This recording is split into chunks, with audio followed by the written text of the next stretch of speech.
Hello, everybody. This is Sam Carchidi from Philly Hockey Now, and welcome to our Broad Street Bullcast, episode 11. Thursday was the first day of the Flyers rookie camp in Voorhees, New Jersey, and some positive signs. We got to look at Igor Zamula and Ronnie Attard together. They are probably going to be a pairing in the future. Zamula, the Russian who has bulked up this summer, and he's a left-hander. Ronnie Attard, big right-hander. He's about 6'4", and as I said, he's on the right side. Zamula bulked up to 192. He was a skinny kid back in the day, and each year he's put on more weight and more muscle. Gained 12 pounds over the summer, and Ronnie Attard said that his goal this summer was to get faster. He worked on that, and to me, the player who has the best chance to make this Flyers team at a rookie camp and then the main camp is Noah Cates. He's a left winger, of course, and he played very well for the Flyers in a 16-game stint with Philly last year. And today, Noah Cates was on a line with his brother, Jackson Cates. Of course, they were together at Minnesota. And Tyson Forster, the big right winger, was also on that line. And as we mentioned last week, but for those who are just catching up to our podcast, the rookie games will be Friday with the New York Rangers and Saturday also with the Rangers. Both games will be at the PPL Center. That's the home of the Lehigh Valley Phantoms. And the game Friday is at 7, the game Saturday at 5. And if you can't get out to Allentown, Saturday's 5 p.m. game is telecast live on NBC Philly. So you can take a look at some of the top prospects. And it was very interesting today, though. A lot of the guys had the same message. Igor Zamula, Ronnie Attard, Noah Cates, they all said they worked hard this summer on their speed, conditioning. And Zamula said he had no problems getting out of Russia. Like Ivan Fedotov, you're familiar with that case. Fedotov is now in the Russian Navy, and he would have been a strong contender for the Flyers' backup goaltending job. But the good news is Igor Zamula had no problems getting out of Russia, and he looks in good shape. And the Phantoms coach, Ian Laperriere, had a lot of good things to say about Igor Zamula, and I think you're going to see him with the Flyers at some point this season. Not in the beginning of the year unless there are injuries, but I think certainly at some point in the season. The same could be true for Ronnie Attard, and he looked strong last year at the end of last season as well in a 15-game stint. He started out slowly, but really picked it up in the last 10 games with the Flyers. So it was a nice debut for Ronnie Attard out of Western Michigan. And, of course, I already mentioned Noah Cates, and he was probably the most impressive newcomer late last season, and he's got a pretty good chance, I think, to make this Flyers team as a third-line left winger. And we talked to Noah today, and he talked about the training camp he expects under demanding new Flyer coach John Tortorella. Yeah, they're obviously hard. Just kind of in the summer, just mentally preparing for it, physically preparing for it. But, I think going back to my junior days with my coach there, I think they're pretty similar. And I talked to him, get him on throughout the summer and just, knowing what to expect. Lehigh Valley Phantoms coach Ian Laperriere oversaw the rookie camp today, day one in Voorhees. And I asked Lappy what he wanted his players to achieve in Friday's rookie game against the New York Rangers. Lappy, what are you hoping to see tomorrow? You probably downplay the final score, but what are you hoping to see in the first game? Well, there's a lot of new kids that I don't know about, new draft picks, and I'm excited to see all those guys actually, and just a couple drills here and there. I don't think you can make a team yet, but just more individually, what kind of skills they have, and there's a bunch of, like I said, there's a bunch of kids I don't know about, so I'm excited to see them. Is there anybody that jumped out at you today that surprised you maybe? Well, I'm French Canadian, so I'm looking at the French guys, and I can't wait to see. I got 4 actually. I'm like, wow, that's the first time, but I'm excited to see everybody. There's not one guy. It's just like, we have a bunch of, like I said, new kids from this year. I know a couple of the kids from the past years, but most of them are going to be brand new for me and my staff and, the Flyers management. But one guy, not really. I talked to Lappy today about the Phantom situation. They were really beset with injuries last year, as the parent team, the Philadelphia Flyers, and Lappy is very excited to have guys healthy this year. Most of the guys, Bobby Brink is an exception, but most of the guys are healthy. Most of the guys are bigger, and he's going to get some good players back. He may get a Wade Allison back if he doesn't make the Flyers, and he's going to have a Zamula probably. There are several high quality players. Ronnie Attard is another one, and I can name a half dozen others that he's going to have with the Phantoms this year, and so the Phantoms, we talk about the Flyers mostly here on our podcast, but the Phantoms look like they're in much better shape to have a stronger season this year, and Lappy does a great job of building the players up and sending them here to the Flyers. We saw a guy like Hayden Hodson last year who came up and was very solid and very impressive in a late season stint, and several of the guys were, I should say. So, props to Ian Laperriere. He does a terrific job with the Phantoms, and the Flyers are going to benefit from that. Let's jump right in now to the question and answer portion of our Broad Street Bullcast. First question comes from Tom Brown. He asks, which young player or players would you like to see make a bigger than expected jump this season? Good question, Tom. For me, Noah Cates is one of them, and I think based on last year's strong showing that he will. I think he's a very cerebral player, and he for his size, he's not real big, but he mixes it up on the sideboards and just has a great hockey sense. I really like what he saw, but again, they were meaningless games at the end of last season, and sometimes it doesn't translate into the beginning of the next season, so we'll see how that plays out. But Noah Cates is one. Wade Allison is another one. He's on the bubble on whether he'll make the team, and my hope is that he does, and because I think this team needs to get younger and they need a natural scorer, and Allison is a natural scorer. Morgan Frost is another guy who I think I want to see what he can do. This is a make or break year for Morgan Frost, and I would like him to make a bigger than expected jump. If Frost, as a third line center, can put together a 15-goal season, the Flyers will be very, very happy with that. Of course, he was terrific in junior. He was very good with the Phantoms, made an all-star team. So you really want to see Morgan Frost capitalize on the opportunity he's going to get. And I think if anybody can get that out of Morgan Frost, it's John Tortorella. John Tortorella can be hard on players, but he's hard for one reason. He wants to get the most out of the players. And I think, Frost is a candidate to develop this year and to show that he belongs in the NHL.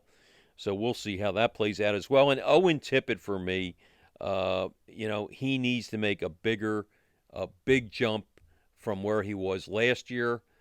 He showed flashes that he belonged in the NHL, just like he did when he was with Florida. But, he has enough experience now. This will be his fourth season. Granted, those other seasons weren't full seasons, but I think he's ready to have a breakthrough. I'm excited about Owen Tippett and what he brings to this team. And, I think he actually brings a little bit more than Wade Allison. Of course, Allison has had the injury problem, so it's really hard to evaluate him because he hasn't been able to get into a rhythm.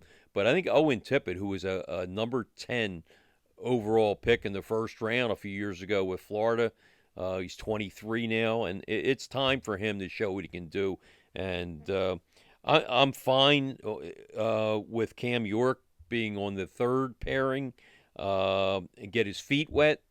And, but the other guys, I think, you really want them to play a little bit higher than expected. And I hope that answers your question, Tom. But Cam York, based on last year, I think has a lot of potential. And I thought his 30-game stint last year showed a lot of promise. He is not a rookie. He played 5 games over the rookie limit, so he cannot be even in consideration for Rookie of the Year. But I think Cam York has a big future here. Dave Hammond asks, is there enough talent in the prospect pool to begin rebuilding? There is talent, Dave, but I don't think enough. That's why I would have been more active in the offseason. And even if you didn't get young players, you could have gotten draft picks for down the road. I do not think, and this isn't just my opinion, I don't think they did enough to address a rebuild situation in the summer. There are some good prospects, and we've talked about them earlier on this show. And Dave also asked, will the trade deadline involve anything that has some value? I think JVR, it's important for the Flyers to get JVR untracked early in the year. Last year he got untracked late in the year during some meaningless games. But if he can get untracked and maybe have 18 goals or so at the trade deadline and be effective on the power play, this is his last year on his contract. I think, he's a guy that can get you something in return, whether it's a prospect, a second-round pick, or something like that. He can help a contender. There's no question about it.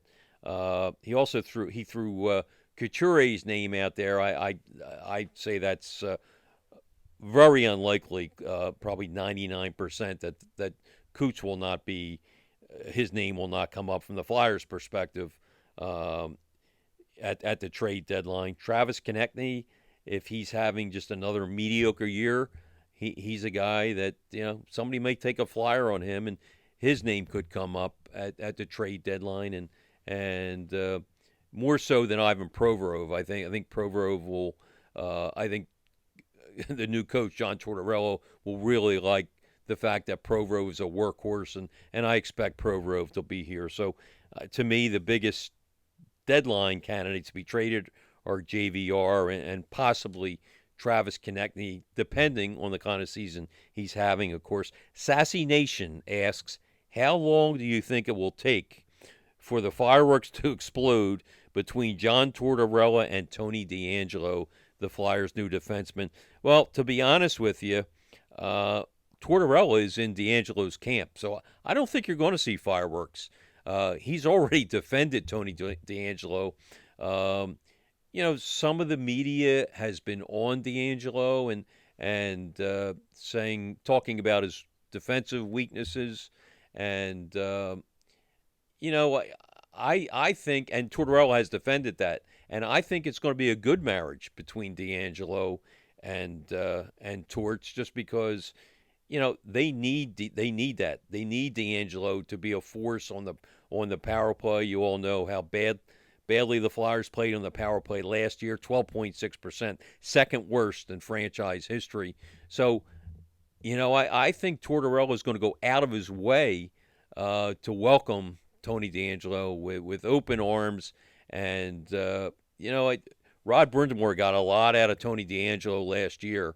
And if Torts can get close to that, he will have an impact on the Flyers.